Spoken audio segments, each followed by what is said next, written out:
In today's video, I am going to teach you how to make long videos Notebooklm.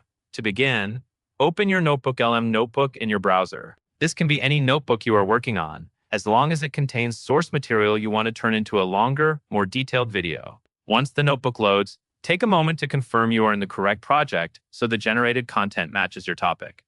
Next, click on Highlight. Highlighting is important because it tells Notebooklm which parts of your sources you want it to focus on.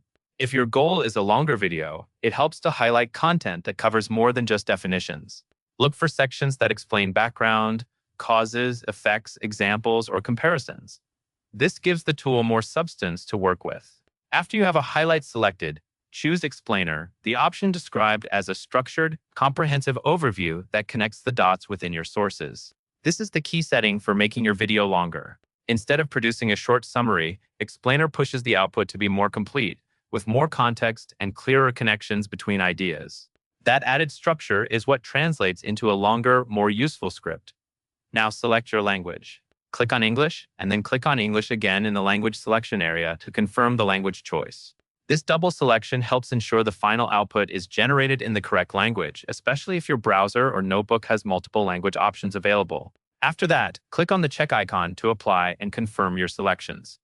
This locks in your choices before you move on to the visual setup. Next, click Choose Visual Style. The visual style affects the look and feel of the final video presentation, so pick a style that fits your topic and audience. Then click on Highlight again in the Visual Style area to select the style you want. Keeping the style consistent with the tone of your explainer usually makes the final video feel more polished and easier to watch. When everything is set, click Generate. Give it a moment to build the output. If you need the latest content from your notebook to be included, click on Sync. Sync refreshes the material Notebooklm is using, which helps prevent missing details and keeps the generated result aligned with your most recent notes. That covers everything you need to know.